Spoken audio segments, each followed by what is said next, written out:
Welcome to our continuing look at Alberta's Grade 9 Science, Topic B3, the chemical nature of matter, specifically using the periodic table. Students will use the periodic table to identify the number of protons, electrons, and other information about each atom, and describe in general terms the relationship between the structure of atoms in each group and the properties of elements in that group. Introduction. The periodic table is a powerful tool that helps us understand the structure and properties of atoms. By using the periodic table, we can identify important information about each element, such as the number of protons, electrons, and neutrons in an atom. We can also see how the arrangement of atoms in groups and periods relates to their chemical behavior. Identifying protons, electrons, and neutrons. Each element on the periodic table is represented by a unique symbol and has a specific atomic number. The atomic number is usually found above the element symbol and tells us the number of protons in the nucleus of an atom. For example, sodium, the symbol is Na, that is the unique symbol we talked about in the first bullet point, has an atomic number of 11, which means every sodium atom has 11 protons.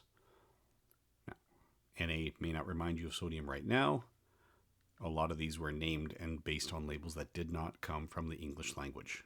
So some will make intuitive sense to English speakers, some will not.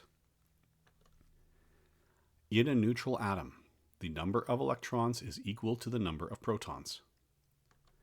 So sodium also has 11 electrons.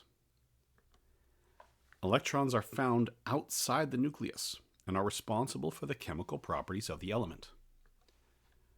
To find the number of neutrons, we look at the atomic mass, which is usually shown below the element symbol. The atomic mass is often a decimal because it is an average of all the isotopes of that element. An isotope, or two isotopes of the same element, have nuclei with the same number of protons, but different numbers of neutrons.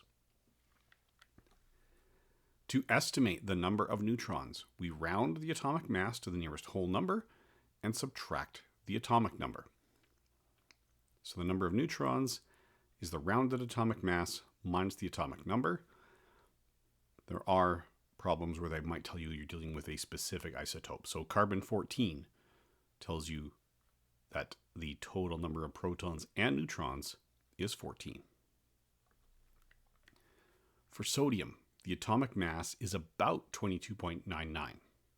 That's measured in atomic mass units. The units are typically left off. Rounded, this is 23.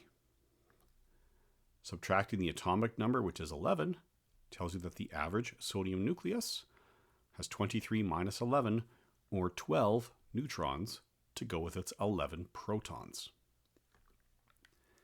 So a typical sodium atom has about 12 neutrons.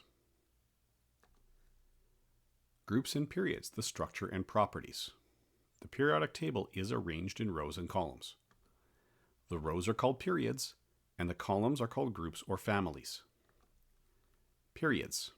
Each period, each row, represents a new energy level for the electrons. It's another set of orbital shells that they're allowed to use. As you move from left to right across a period, the atomic number increases by 1 for each element. This means each element has one more proton and one more electron than the element before it. The properties of elements change gradually across a period. For example, elements on the left side of a period are usually metals, while those on the right are nonmetals. Groups. Elements in the same group or the same column have similar chemical properties because they have the same number of electrons in their outermost energy shell. We call those valence electrons. For example, group 1 elements, lithium, sodium, potassium, all have one valence electron. This makes them highly reactive and gives them similar properties, such as being soft metals and reacting vigorously with water. In a previous video, we did say the electronegativity increases as we go from left to right. That's how easily they pull on the electrons, and that often makes them more reactive. Having very low electronegativity also makes them reactive because they don't have a very strong grip on their electrons, and it's very easy for another element or another atom to take them away. Groups. Group 17 elements, the halogens like fluorine and chlorine, have 7 valence electrons in an orbital shell that maxes out at 8. And having a completely full shell saves a lot of energy. The electrons kind of bond together like bar magnets.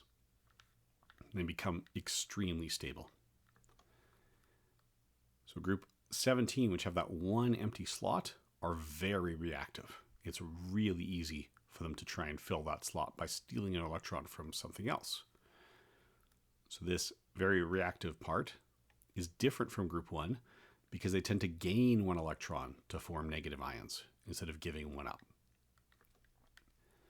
Group 18 elements, the noble gases like helium and neon, their outer energy levels are completely full. Makes them very stable and unreactive.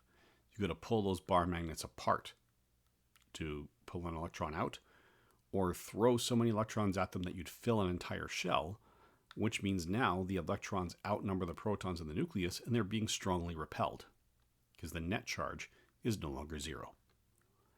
It is very difficult to make the noble gases react with anything. Ion charges. Some periodic tables include information about the common ion charges for each element. Ion charges show how many electrons in an atom will gain or lose to achieve a stable electron arrangement. For example, sodium usually forms a positive ion with a charge of +1 because it loses one electron. So that Na becomes Na+ with an electron. Chlorine, on the other hand, usually forms a negative ion with a charge of -1 because it gains an electron. It'll steal that electron from sodium or some other atom. It becomes Cl-. Knowing the ion charges can help us predict how elements will combine to form compounds. For example, sodium and chlorine combine to form sodium chloride, which is table salt, because sodium gives up an electron and chlorine takes it. Using the periodic table. To use the periodic table effectively, first, find the element's symbol and atomic number. Use the atomic number to determine the number of protons and electrons in a neutral atom. Use the atomic mass to estimate the number of neutrons. Look at the group to predict the element's chemical properties and reactivity. And check for ion charges to understand how the elements form ions. In conclusion, the periodic table is more than just a list of elements. It is a map that shows the relationships between atomic structure and chemical properties. By understanding how to read the periodic table, you can identify the number of protons, electrons, and neutrons in an atom, and predict how elements will behave in chemical reactions. The arrangement of elements in groups and periods helps us see patterns in their properties, making the periodic table an essential tool for anyone studying chemistry.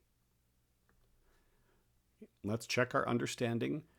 For these problems, it is assumed you have a periodic table in front of you. The province of Alberta does provide one for the provincial achievement test at the end of grade 9. So how many protons does an atom of carbon have? 6, 8, 12, 14. Pause now if you need more time. A typical carbon atom has 6 protons. If it does not have 6, it is no longer carbon. If it has 5 or 7, it becomes boron or nitrogen. The number of atoms defines, the number of protons in the atom defines which chemical it is. Which of the following elements is in the same group as chlorine? Is it fluorine, neon, oxygen, or sodium? Pause now if you need more time. Ask yourself, are groups the columns or the rows? Fluorine is in the same group. The groups are columns, the periods are rows. What is the average number of neutrons in an atom of sodium? Given that its atomic number is 11 and its atomic mass is approximately 23. Pause now if you need more time. 12. 23 minus 11 is 12. Which of the following statements is true about elements in the same group of the periodic table? They have similar chemical properties. They have the same atomic mass. They have the same number of neutrons. They have the same number of protons. Pause now if you need more time. They have similar chemical properties. If an element is in the third period and has an atomic number of 15, what is its electron configuration in terms of energy levels? This is a challenging one. Think about how we structured the periodic table, why it's built that way, and start counting. Pause now if you need more time.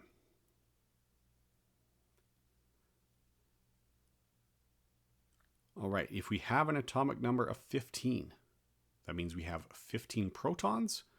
That means if it's electrically neutral, it will also have 15 electrons. That means we need a set of 3 numbers, because it's the third period, how many electrons are in each period, that add up to 15. That narrows it down to our first 2 options, 276 and 285. Our first row of the periodic table has 2 elements. That's where the 2's are coming from. The next row has 8 elements, bringing us up to 10. So our second row has to have 8 elements. That eliminates option 1, leaving us 5 electrons for period 3. So our answer is option 2. If you have any questions or feedback, please leave them in the comments. I will try to respond in a timely fashion. Remember to grab your periodic tables as we are continuing through this. They will be a huge tool. Because the province provides one for the Provincial Achievement Test at the end of the year, most teachers will also provide you that or a similar periodic table for the unit exams.